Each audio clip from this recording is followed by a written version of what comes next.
Hello everyone, welcome to the channel hack biology. मैं हूं आपकी एजुकेटर हिमाद्री।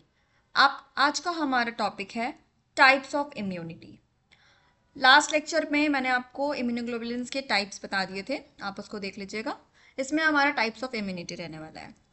इम्यूनिटी के टाइप्स जानने से पहले ये जानना ज़रूरी है कि इम्यूनिटी क्या होता है और इम्यून सिस्टम क्या होता है। तो इम्यून सिस्टम एक कॉम्प्लेक्स नेटवर्क होता है ऑर्गन्स का, सेल्स का, प्रोटीन्स का, जो कि हमारी बॉडी को किसी भी इन्फेक्शन से बचाता है, मतलब एंटीजन से प्रोटेक्शन प्रोवाइड कराता है। कैसे कराएगा? तो यहाँ पे स्प्लीन होता है, थाइमस होते हैं, बोन मैरो होता है, सेल्स जैसे कि बी सेल, टी सेल होता है वगैरह वगैरह। यहाँ से हमारे क्या आ रहे हैं? डब्ल्यू बन रहे हैं, जिससे कि हमारी बॉडी का सोल्जर होता है डब्ल्यू, इन्फेक्शंस को मारेगा। सब चीज़ें हो रही हैं। अब इम्यूनिटी क्या होता है? इम्यून सिस्टम हमारी बॉडी को इम्यूनिटी प्रोवाइड करता है। इम्यूनिटी मतलब बॉडी की कैपेबिलिटी, जिससे वो एंटीजन से या फॉरेन पार्टिकल से लड़ने की क्षमता रखती है। ठीक है। जिसकी इम्यूनिटी जितनी स्ट्रांग होती है वो उतना कम बीमार पड़ता है। हम बोलते हैं ना, अगर कोई ज़्यादा बीमार पड़ता है तो होता है ना कि तुम्हारी इम्यूनिटी वीक है। तो इम्यूनिटी मतलब बॉडी की क्षमता किसी भी इन्फेक्शन या एंटीजन से लड़ने के लिए। ठीक। तो हमारा इम्यून सिस्टम क्या है और इम्यूनिटी क्या है, ये दोनों टर्म्स आई होप आपको क्लियर हो गए होंगे। नेक्स्ट आते हैं टाइप्स ऑफ इम्यूनिटी। तो टाइप्स ऑफ इम्यूनिटी में इम्यूनिटी जो होती है वो दो तरीके की होती है। एक होती है इन्नेट इम्यूनिटी और एक होती है एक्वायर्ड इम्यूनिटी। इन्नेट इम्यूनिटी को ही नेचुरल इम्यूनिटी या फिर नॉन स्पेसिफिक इम्यूनिटी कहा जाता है। क्यों ऐसा? क्योंकि इन्नेट इम्यूनिटी जो होती है वो इनबॉर्न होती है, हमारे जन्म से ही हमारे अंदर पाई जाती है। नेचुरल इसीलिए इसको बोल रहे हैं। और नॉन स्पेसिफिक क्योंकि ये किसी भी पर्टिकुलर इन्फेक्शन के लिए नहीं होती है। ये एक बस हमें हमें अपनी बॉडी के अंदर इन्फेक्शन से लड़ने की क्षमता प्रोवाइड कर दी है। और एक्वायर्ड इम्यूनिटी क्या होती है? जो कि हम खुद से अडेप्ट कर रहे हैं, इसलिए इसको अडेप्टिव इम्यूनिटी भी कहते हैं। खुद से अडेप्ट कर रहे हैं किसी इन्फेक्शन से। जब हमारा बॉडी में सामना हो रहा है, कोई एंटीजन हमारी बॉडी में एंटर कर रहा है और तब हम उसके प्रति एंटीबॉडी अगर बना रहे हैं, तो वो होती है एक्वायर्ड इम्यूनिटी, क्योंकि हमने उसको देखने के बाद तब उसके प्रति एंटीबॉडी को बनाया है। ठीक है। अब इन्नेट इम्यूनिटी। तो इन्नेट इम्यूनिटी प्रेजेंट होती है किसी भी ऑर्गेनिज्म में उसके बर्थ से ही, बाय बर्थ होती है। ठीक है। ये एक्टिवेट होती है इमीडिएटली, जैसे ही कोई पैथोजन बॉडी पे अटैक करता है वैसे ही ये एक्टिवेट हो जाती है, इमीडिएटली एक्टिवेट हो जाती है। इट इंक्लूड सर्टेन बैरियर्स और कुछ डिफेंस मैकेनिज्म को ये रखती है, जो कि फॉरेन पार्टिकल्स से लड़ने की क्षमता दे देता है हमको। ठीक है। This immunity helps us by providing natural resistant components including जैसे कि salivary enzymes कहाँ होंगे? हमारे सलाइवा में होंगे। ठीक है। कुछ नेचुरल किलर सेल्स होती हैं यहाँ पे, स्किन होता है, न्यूट्रोफिल्स होती हैं, जो कि सब क्या करती है? इनिशियल रिस्पांस देती है। इनिशियल रिस्पांस देने का मतलब शुरुआती रिस्पांस, किसी भी इन्फेक्शन के प्रति जो सबसे पहला रिस्पांस आता है ना, उसे कहते हैं इनिशियल रिस्पांस, जो कि हमारे अंदर पैदा होने से पहले ही आ चुका होता है। जैसे ही हमारी बर्थ हुई है, हम सांस ले रहे हैं, एयर से भी हमारे अंदर कुछ ना कुछ पैथोजेंस जा ही रहे हैं। हम रोते हैं, मुंह खोलते हैं, बोलते हैं, आवाज़ें निकालते हैं, उससे भी हमारी बॉडी में पैथोजन जा रहे हैं। फिर वो सारी ही क्या हुआ? तुरंत से हमारी बॉडी में इन्नेट इम्यूनिटी की मदद से हमको बचाया जाता है। ठीक है। हमारी बॉडी को प्रोटेक्शन प्रोवाइड होती है। अब इसके बाद क्या होगा? इन्नेट इम्यूनिटी में आपके कुछ बैरियर्स प्रेजेंट होते हैं। ठीक है। इन्नेट इम्यूनिटी में आपके बैरियर्स होते हैं, और ये जो बैरियर्स होते हैं ना, ये कुछ 4 टाइप के बैरियर्स आते हैं। ठीक है। और वो 4 टाइप के बैरियर्स यहाँ पे आपके नाम आएंगे। एक होगा आपका physical barrier, physical physical barrier. एक होगा आपका फिजियोलॉजिकल। ठीक है। Physiological barrier. एक होगा आपका सेल्यूलर बैरियर, सेल्यूलर बैरियर। और एक होगा आपका साइटोकाइन। ठीक है। साइटोकाइन। अब इन सारे टर्म्स को अच्छे से समझ लेते हैं। फिजिकल बैरियर बोलने का मतलब है कि कोई ना कोई फिजिकल चीज़ वहाँ पे प्रेजेंट हो रही है। जैसे कि अगर आपको मान लो किसी के घर जाना है और आपका घर और उनका घर एकदम आमने सामने छत से तो दिख रहा है, बट बीच में एक गली आ रही है या कुछ आ रहा है, तो वो एक फिजिकल बैरियर हो गई है। ठीक है। आप उसको पार करके जाओगे। फिजियोलॉजिकल कहने का मतलब कुछ ना कुछ वहाँ पे बायोलॉजी की चीज़ आ रही है, मतलब फिजिकल चीज़ तो है ही, सेपरेशन कर रहे हैं लेकिन किसी केमिकल या किसी चीज़ की मदद से। सेल्यूलर बोलने का मतलब बहुत सिंपल सा हो गया कि यहाँ पे किसी ना किसी सेल की मदद से हो रहा है, ठीक है, किसी ना किसी सेल की मदद से। और साइटोकाइन क्या है, एक प्रोटीन होता है, ठीक है। ओके, आगे आइए।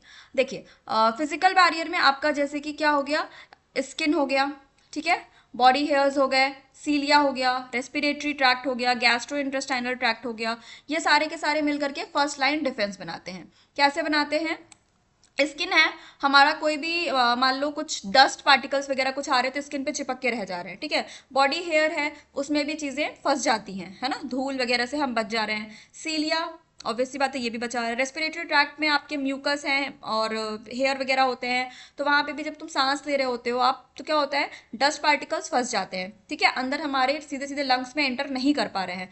हम मुंह खोलते हैं, वहाँ पे भी हमारा सलाइवा प्रेजेंट है, जिसकी वजह से जो भी पैथोजन अगर आ रहा है तो वहीं पे सलाइवा में ही किल हो जा रहा है, ठीक, म्यूकस है उसके थ्रू अटक जा रहा है, वहीं फंस जा रहा है। गैस्ट्रोइंटेस्टाइनल ट्रैक्ट पे भी म्यूकस प्रेजेंट है, म्यूकस की लाइनिंग है जिससे चीज़ें बचा रहे हैं। फिजियोलॉजिकल बैरियर में जब हम आएंगे तो फिजियोलॉजिकल बैरियर में क्या, HCl जैसे कि देखेंगे अगर हम, तो हमारे स्टमक में HCl प्रेजेंट होता है, हाइड्रोक्लोरिक एसिड। हाइड्रोक्लोरिक एसिड जो होता है हाईली एसिडिक इन नेचर होता है, इसका pH 1 या 1 से भी कम होता है। किस काम आता है, ये ब्रेक करता है फूड को, जो भी हम खाना खा रहे हैं उसको तो तोड़ रहा है, साथ साथ में जब हम खाना खा रहे हैं, मुंह खोल रहे हैं, तो कुछ ना कुछ जर्म्स भी तो एंटर कर जा रहे हैं खाने के साथ हमारे, और हमारी बॉडी में चलेगा, पेट में पहुंच गया, जहाँ वहां जब पेट में जाता है तो HCl जो होता है इस जर्म्स को किल कर देता है, तोड़ फोड़ के हटा देता है, खत्म कर देता है। अच्छा, अब आपके दिमाग में सवाल आएगा कि HCl अगर हमारे स्टमक में प्रेजेंट है और ये जर्म्स को भी मार दे रहा है, तो क्या हमारे स्टमक को नहीं, इतना हाईली एसिडिक है तो क्या हमारे स्टमक को नहीं ये तोड़ सकता है, स्टमक के वॉल को नहीं ये तोड़ सकता है, अगर खाने को भी तोड़ रहा है, जर्म्स को भी तोड़ रहा है, तो नहीं। क्यों, क्योंकि वहां पे म्यूकस की लाइनिंग प्रेजेंट होती है, जिस वजह से HCl हमारे स्टमक के को कोई नुकसान नहीं पहुंचा पाता है, म्यूकस के वजह से, ठीक।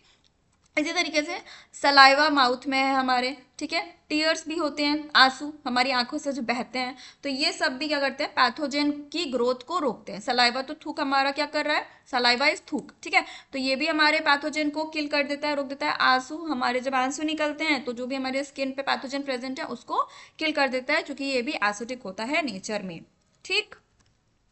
अब सेल्यूलर बैरियर्स, सेलुलर बैरियर्स में जब हम देखेंगे तो सेलुलर बैरियर्स में क्या है, सेल्स इन्वॉल्व करते हैं इस बैरियर को, जैसे कि ल्यूकोसाइट्स हो गए, न्यूट्रोफिल्स हो गए, ये टाइप्स ऑफ सेल्स है, ठीक है, लिम्फोसाइट्स हो गए, बेजोफिल्स, इओसिनोफिल्स, मोनोसाइट्स। जब भी आप अपना ब्लड टेस्ट कराओगे, CBC कंप्लीट ब्लड टेस्ट, तो उसमें ये सारे सेल्स के आपको नाम देखने को मिलेंगे, ठीक है।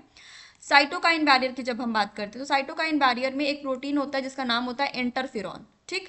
और जब भी कोई सेल किसी भी सेल को वायरस से अगर इन्फेक्शन हो जाता है तो वो सेल एक सिग्नल, एक प्रोटीन सेक्रीट करता है जिसका नाम होता है इंटरफेरॉन, इसको शॉर्ट में बोलते हैं IF, ठीक है, इसको बोलते हैं शॉर्ट में इसको IF, ठीक, IF।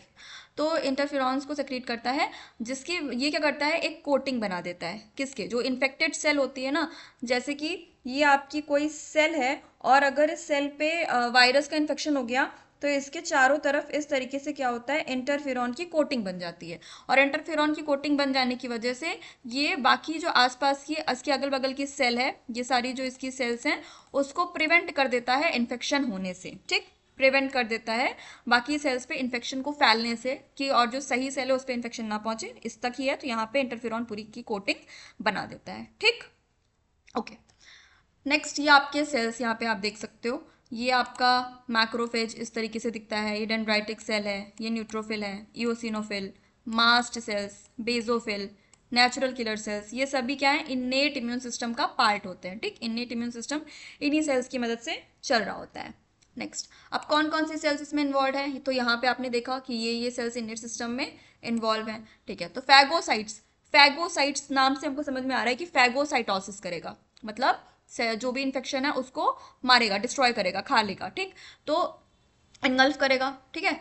तो ये करते हैं, they are circulated through the body and encounter करते हैं फॉरेन पार्टिकल्स को, फिर ये एनगल्फ करेंगे एंड डिस्ट्रॉय करेंगे एंटीजन को, AG मीन्स एंटीजन, ठीक है, एंटीजन को और बॉडी को डिफेंड करते हैं। तो फैगोसाइट्स जो होते हैं वो फैगोसाइटोसिस करते हैं, ठीक। तो आप चाहो तो यहाँ पे लिख भी सकते हो कि फैगोसाइट्स क्या करेंगे, तो फैगोसाइट्स जो होते हैं वो फैगो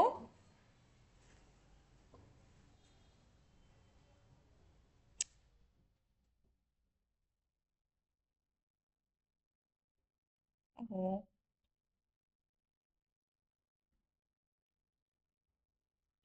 फैगोसाइटोसिस, ठीक है। फैगोसाइटोसिस करते हैं कौन, फैगोसाइट्स। फैगोसाइट्स जो होते हैं वो फैगोसाइटोसिस करते हैं, जिसकी मदद से जो भी इन्फेक्शन है, एंटीजन है, मतलब फॉरेन पार्टिकल है, उसको ये एनगल्फ कर लेगा, मतलब खा लेगा और डिस्ट्रॉय कर देगा, ठीक, बॉडी को फिर डिफेंड कर देता है। दूसरा है आपका मैक्रोफाज। मैक्रोफाज क्या करता है, they have ability to move across the walls, walls को भी ये क्रॉस कर सकता है सर्कुलेटरी सिस्टम में, रिलीज करता है कुछ सिग्नल्स को, जैसे कि साइटोकाइन, ठीक है, साइटोकाइंस को रिलीज करेगा, पीछे हमने इंटरफेरॉन देखा था ना, यहाँ पे साइटोकाइंस रिलीज होंगी, साइटोकाइंस का रिलीज होने का मतलब है फिर वो बाकी सारी सेल्स को सिग्नल जाता है कि इस जगह पे इन्फेक्शन हो गया है और तुम यहाँ पे आओ और मेरी मदद करो, ठीक है। तो मैक्रोफेज एक सिग्नल को प्रोड्यूस करता है जिसका नाम है साइटोकाइन, साइटोकाइन के रिजल्ट से बाकी सारे सेल्स रिक्रूट हो जाते हैं at the site of infection, infection वाली साइट पे बाकी सारे सेल्स आके इन्फेक्शन से फिर लड़ेंगे और हमारी बॉडी को प्रोटेक्शन प्रोवाइड करेंगे, मतलब डिफेंड करेंगे। अब है मास्ट सेल। मास्ट सेल जो होते हैं ये बहुत ही क्रूशियल है, मतलब बहुत इंपॉर्टेंट सेल हैं, किसमें, हीलिंग वुंड्स, हमें चोट लग गई है, घाव हो गया है, उसको भरने के लिए जो प्रक्रिया चलती है वो मास्ट सेल के द्वारा चलती है, ठीक है। So these cells are crucial for healing wounds, providing defence against infection, क्योंकि अगर चोट लगी है तो वहाँ पे इन्फेक्शन का खतरा भी बढ़ जाता है ना, वहाँ डस्ट आ रहा है और कुछ जर्म्स भी आ रहे हैं, इंसेक्ट्स आके बैठ रहे हैं, फ्लाइज वगैरह, तो वहाँ पे इन्फेक्शन का चांस भी है, हो जाता है बहुत ज़्यादा। तो वुंड को हील करने का भी काम करता है, साथ साथ में इन्फेक्शन के प्रति डिफेंस भी प्रोवाइड करता है। अब न्यूट्रोफिल्स, ये कंटेन करते हैं ग्रैन्यूल्स को, जिसमें that contain toxic, they contain granules that are toxic in nature and kill any pathogen that come in contact, और उन पैथोजन को ये किल कर देगा जो कि इसके कांटेक्ट में आएंगे, क्योंकि इसके ग्रैन्यूल्स में टॉक्सिक नेचर का कंपाउंड भरा हुआ होता है, ठीक है, इनके ग्रैन्यूल्स में टॉक्सिन प्रेजेंट होता है। जब भी ब्लड टेस्ट कराओगे ना, अगर आपको इन्फेक्शन है बॉडी में, तो वहां पे न्यूट्रोफिल्स के जो काउंट होंगे वो बढ़े हुए आते हैं, ठीक। अब इओसिनोफिल एंड बेसोफिल, तो इनके पास भी टॉक्सिक का प्रोटीन होता है, ये भी कंटेन करते हैं हाईली टॉक्सिक प्रोटीन को, जो कि किल करता है बैक्टीरिया को या पैरासाइट को जब भी वो इसके कांटेक्ट में आते हैं। As a result histamine release होता है, हमने लास्ट क्लास में भी देखा था हिस्टामीन जब रिलीज होता है तो क्या होता है। तो जब हिस्टामीन रिलीज होता है तो बॉडी में क्या होता है, कौन सा इम्यूनोग्लोबुलिन सेक्रेट होता है, ये मुझे कॉमेंट सेक्शन में आप बताना। नेचुरल किलर सेल्स की जब हम बात करेंगे, नेचुरल किलर सेल को शॉर्ट में बोलते हैं NK cell, natural killer cells को ही हम शॉर्ट फॉर्म में बोलते हैं एनके सेल्स, ठीक है, नोन एज एनके सेल। ये स्टॉप करता है इन्फेक्शन को from spreading by destroying the infected cell. तो कौन सी सेल है जो कि इन्फेक्शन को स्टॉप कर देती है फ्रॉम स्प्रेडिंग, तो वो है NK cells, natural killer sales. अब है डेंड्राइटिक सेल, तो ये सेल सेंस कर लेता है इन्फेक्शन को और मैसेज भेज देता है बाकी इम्यून सिस्टम को, जिसके कारण टी सेल का सिक्रीशन हो जाता है, टी सेल एक्टिवेट हो जाता है और बॉडी को प्रोटेक्ट कर देता है इन्फेक्शन के अगेंस्ट। टी सेल ही मारने काटने का काम करता है, मार काट करने का काम टी सेल का है, ठीक है। तो डेंड्राइटिक सेल्स जो होते हैं ये सेंस कर लेते हैं इन्फेक्शन को, these cells sense the infection और मैसेज को सेंड कर देते हैं, इन्फेक्शन सेंस कर लिया, अब ये इम्यून सिस्टम को मैसेज भेजेंगे कि देखो भैया हमने सेंस किया है कि बॉडी में इन्फेक्शन आ चुका है, ठीक। अब इम्यून सिस्टम क्या करता है, इम्यून सिस्टम जल्दी जल्दी से टी सेल को बोलता है कि तुम एक्टिवेट हो जाओ, घर में दुश्मन घुस चुका है, मतलब एंटीजन घुस चुका है, इसको मारना है। अब टी सेल क्या करेगा, टी सेल एक्टिवेट हो जाएगा और फटाफट से इन्फेक्शन को किल कर देगा और प्रोवाइड कर देता है protection against infection to the body, ठीक। आई होप आपको सारे सेल्स के काम समझ में आ गए होंगे। अब इनेट इम्यूनिटी वहां पे खत्म हो गया है, ठीक। एक्वायर्ड इम्यूनिटी, एक्वायर्ड इम्यूनिटी क्या करता है, एक्वायर्ड इम्यूनिटी जैसे कि ऊपर इननेट का आपने देखा कि इनबिल्ट होता है, ठीक है, बॉन्ड मतलब जब से हम पैदा होते हैं ना तब से होता है, इनबिल्ट सिस्टम है हमारे अंदर इननेट इम्यूनिटी का। तो ऐसे ही याद रखो कि इननेट मतलब इनबिल्ट, पहले से बना हुआ है, बर्थ से ही है, और एक्वायर्ड जो कि हम अडेप्ट कर रहे हैं, हम खुद से बना रहे हैं। तो अब एक्वायर्ड इम्यूनिटी जो होती है वो दो टाइप की होती है, एक होती है एक्टिव इम्यूनिटी और एक होती है पैसिव इम्यूनिटी। एक्टिव इम्यूनिटी बोलने का मतलब है जो कि डेवलप हो रही है जब हमें वैक्सीनेशन वगैरह हो रही है या हमें किसी चीज़ से इन्फेक्शन हो जा रहा है तब डेवलप हो रही है, तो वो है एक्टिव इम्यूनिटी, ठीक। लेकिन अगर वो डेवलप हो रही है जैसे हम किसी से रिसीव कर रहे हैं तो वो होती है पैसिव, ठीक है। अगर हमने किसी से रिसीव करा है तो हो गया पैसिव, अगर हमने खुद से डेवलप करा है या वैक्सीन लगी है तो वो है एक्टिव। अब ये होती है दो तरीके की, नेचुरल एंड आर्टिफिशियल। नेचुरल बोलने का मतलब जब मेरे अंदर कोई, हमारे अंदर कोई एंटीजन घुस गया है, मतलब किसी चीज, कोई पैथोजन से हम इन्फेक्ट हो गए, तब अगर हम एंटीबॉडी उसके प्रति बना रहे हैं, उसके अगेंस्ट हम एंटीबॉडी तब बना रहे हैं, तो वो है नेचुरल। लेकिन अगर हमें किसी इन्फेक्शन के लिए पहले से ही वैक्सीन दे दी गई है और तब हम एंटीबॉडी को डेवलप कर रहे हैं, तो उसको बोलते हैं आर्टिफिशियल। जैसे कि जब कोविड आया था तो हमने वैक्सीनेशन लिया था, तो वहां पे क्या हुआ, वो एक्टिव इम्यूनिटी तो है, अडेप्टिव में एक्टिव है, और कैसा, आर्टिफिशियल, ठीक है, आर्टिफिशियल टाइप का था। लेकिन अब जैसे कि हमें सर्दी वर्दी होती है, तब हम अगर ठीक बिना दवाई के ठीक हो रहे हैं, तो वहां पे हम क्या कर रहे हैं, डेवलप कर रहे हैं नेचुरल टाइप की एक्टिव इम्यूनिटी को। पैसिव में आएंगे, पैसिव भी दो तरीके का होता है, नेचुरल एंड आर्टिफिशियल। किसी से हमको मिलना है ना पैसिव में, तो अगर एंटीबॉडी जैसे हमने मदर से रिसीव करी थी, कौन कौन सी रिसीव करी थी, आईजीजी रिसीव करी थी, आईजीए रिसीव करी थी। आईजीजी तो प्लेसेंटा क्रॉस करके चली गई थी, और आईजीए जो है वो हमको कोलेस्ट्रम से मिल गई, तो वो है नेचुरल टाइप की पैसिव इम्यूनिटी। आर्टिफिशियल बोलने का मतलब है जैसे हमने मेडिसिन से ली, फ्रॉम मेडिसिन से हमने ली है, और उसमें भी क्या आया है, फ्रॉम गामा ग्लोबुलिन इंजेक्शन, तो उस केस को हम बोलते हैं आपका आर्टिफिशियल। इन्फ्यूजन हो रहा है तो वो सब आपका आर्टिफिशियल पैसिव इम्यूनिटी में आ जाता है। नेक्स्ट क्लास में हम एक्वायर्ड इम्यूनिटी से ही लेक्चर को कंटिन्यू करेंगे, जिसमें ये सारी चीज़ें मैं आपको डिटेल में बता दूंगी। आज का लेक्चर हम इननेट पे ही कंप्लीट करके ख़त्म कर रहे हैं, ठीक है। Thank you very much. अगर कोई भी डाउट होता है तो प्लीज़ कमेंट सेक्शन में पूछिएगा। वीडियो अच्छी लगी है तो लाइक करिए, अपने दोस्तों के साथ शेयर करिए और चैनल को सब्सक्राइब करिए। Thank you.